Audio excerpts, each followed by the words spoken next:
नमस्कार। पर्यावरण घटकों के कार्यक्रम पर्यावरण विशेष में आप सभी का स्वागत है। मैं हूं आपके साथ भूमि पुत्र। जिस तरह मनुष्य का निवास उसका आवास होता है, उसी तरह जीव जंतुओं के भी आवास स्थान होते हैं। मनुष्य के निवास उसके आवास के क्षेत्र को हम बस्तियों का नाम देते हैं। उसी तरह वनों में जीव जंतुओं का आवास होता है, जिसे अभयारण्य या वन क्षेत्र या फिर हम कहें कि राष्ट्रीय उद्यान में विभाजित किया जाता है। अभयारण्य मतलब ऐसे स्थान जहाँ पर वन में जीव जंतुओं को भ्रमण करने की पूर्णतः आज़ादी होती है, अभयारण्य कहलाते हैं। आज हम बात करेंगे विशेष प्रोग्राम में देहिंग पटकई वन्य जीव अभयारण्य की। तो आइए सबसे पहले मैं आपको इसकी स्थिति बताता हूँ।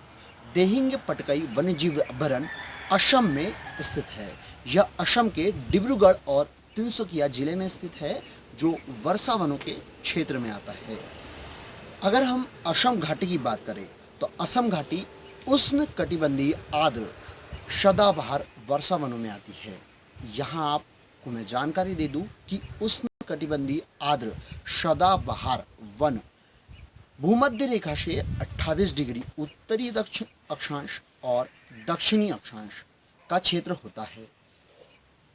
अर्थात असम घाटी की हम बात करें तो असम घाटी में यह क्षेत्र 3 क्षेत्रों में बटा हुआ है, जिसमें जयपुर, ऊपरी देहांग नदी व डिरोक वर्षावन शामिल है।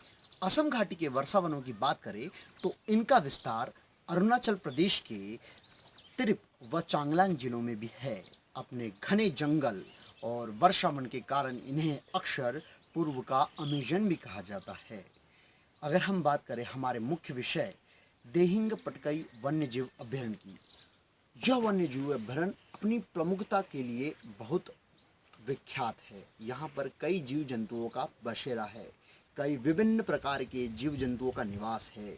घने जंगल, झूमती लताएं, अनेक प्रकार के फूल, पुष्प, जीव जंतु, बहुत ही रमणीय दृश्य होता है इस अभयारण्य का। इसे भारत सरकार द्वारा 2004 जून में अभयारण्य घोषित किया गया था। अब हम बात करेंगे कि यह विषय चर्चा में क्यों है। तो हाल ही में national board for wild life ने असम में देहिंग पटकई वन्य जीव अभयारण्य के एक हिस्से शालेकी में कोयले खनन की सिफारिश की है। इसके लिए एक समिति का भी गठन किया गया था। National board for wild life Bharat सरकार के पर्यावरण एवं वन जलवायु परिवर्तन मंत्रालय के अधीनस्थ एक संस्था है, अर्थात कार्य करती है। शालिकी में कोयला खनन कोल इंडिया लिमिटेड की एक इकाई नॉर्थ ईस्ट कोल फील्ड द्वारा किया जाएगा, इसीलिए यह विषय चर्चा में है। घने जंगल, घनी आबादी, कोयले की अधिक सघनता।